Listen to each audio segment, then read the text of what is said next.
El tema económico nos preocupa. El impacto que se ve hoy día aquí en nuestro país, pues es realmente para ponernos a pensar. Se ha desacelerado, de hecho, un poco. Vamos a hablar sobre ese tema con el señor Felipe Argote de la APEDE. Buenos días, bienvenido. Buenos días, gracias por la invitación. ¿Qué es lo que está pasando con la desaceleración económica? ¿Cómo está impactando? ¿De qué manera lo podemos percibir? Evidentemente este año la economía va a tener una reducción, puede estar creciendo, los más optimistas hablan del 6.5%, es muy probable que llegue a crecer por debajo del 6% inclusive. ¿Se había proyectado más? Se había proyectado hasta el 7%. Okay. Realmente hay una serie de elementos que han determinado que la economía no haya crecido a los niveles que se esperaba. Pero en general serían buenos números. En general serían buenos números y no necesariamente es negativo porque eso tiene un efecto directo sobre la inflación. Nos hemos dado cuenta que la inflación ha sido menor que en los tiempos anteriores, donde había niveles de inflación que podían llegar hasta 2 dígitos. Entonces, son buenos. Sin embargo, pues, si se mantienen a la baja hay un peligro por el problema del gasto público, que es alto, y que entonces la relación entre el crecimiento del Producto Interno Bruto y el déficit puede llegar a niveles preocupantes. ¿Qué es lo que más está afectando esta desaceleración? Bueno, hay una serie de elementos que están afectando. Definitivamente la economía mundial no está en su mejor momento, pero específicamente en Panamá nosotros tenemos el elemento de la zona libre, que ha tenido cifras negativas producto del conflicto que existe con Venezuela, y los efectos de las medidas pues, de Colombia totalmente ilegales que se han impuesto. Señor Argote, para el panameño de a pie que nos está viendo en este momento, que quizás los temas económicos pues, no son sus favoritos o los que más entienden, ¿cómo le afecta la desaceleración y cómo le afecta la inflación? ¿Cómo se le traduce al panameño? Mira, en tiempos de reducción de costos y en tiempos en donde se habla de la posibilidad inclusive que hay una deflación en Europa, esto debería tener un efecto directo en los precios hacia la baja. Y ahí es donde puede tener un efecto negativo lo del control de precios, porque el Estado está poniendo precios a un nivel que muy probablemente podrían llegar a ser altos, porque los precios deben bajar, deberían bajar si no existiera un oligopolio que controla la variación de los precios y que puede colocar precios por encima de lo que el mercado establece en este momento. Entonces lo negativo podría ser que los precios permanecieran igual y por la tendencia de lo que la gente espera normalmente y sea que bueno, no han bajado los precios. Sin percatarse que en este momento los precios deberían bajar, no deberían estar igual. De hecho, están diciendo que el control de los 22 productos va a continuar.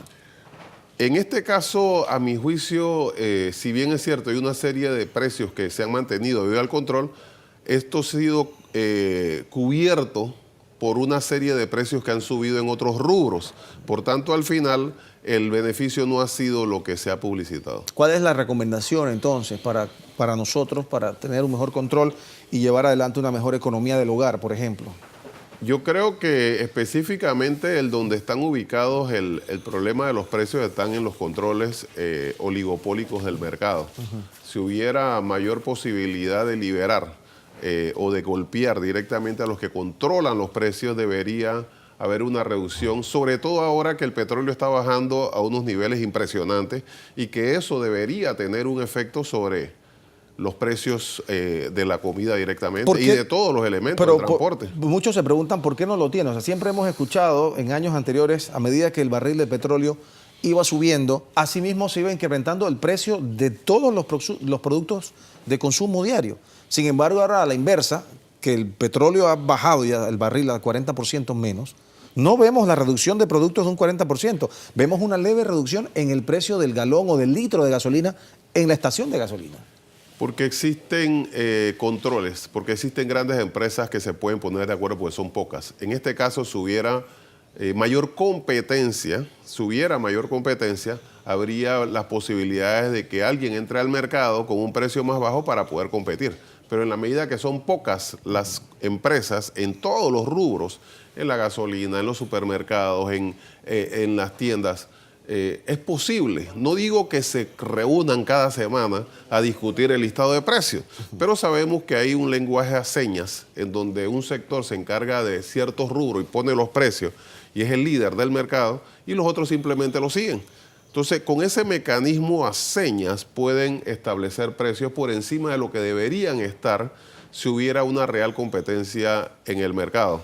Eso, pues, evidentemente determinaría una reducción en los precios de todos los productos. Y obviamente eso en un mercado de libre oferta y demanda, o sea, no hay forma de que en este caso el gobierno, el Estado, incida. O sea, justamente sí podría, porque sí podría, un mercado de como lo hizo con la canasta, con los 22 productos. Muy por el contrario, podría incidir justamente estableciendo reglas en donde pudieran entrar otros actores al mercado, que no solamente los que existen. Hay muchas legislaciones que limitan la posibilidad de que usted, por ejemplo, no puede traer gasolina a Panamá, no puede traer petróleo, si quisiera, porque hay limitaciones, porque hay reglamentaciones que limitan la importación y limitan la competencia. Entonces el Estado, justamente permitiendo que entren otros actores, que haya competencia, podría establecer esos mecanismos justamente que hubiera mayor competencia en el mercado. Pero eso sería entonces una manera de incidir, pero indirecta entonces. No, claro, no sería un control per se. Justamente, indirecto, porque el Estado lo que haría sería justamente permitir que hubiera competencia.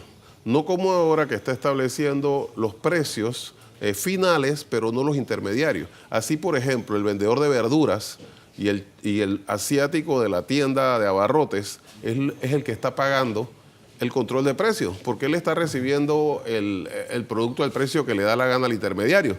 Sin embargo, él está obligado a poner el precio final, con lo cual su margen es mínimo.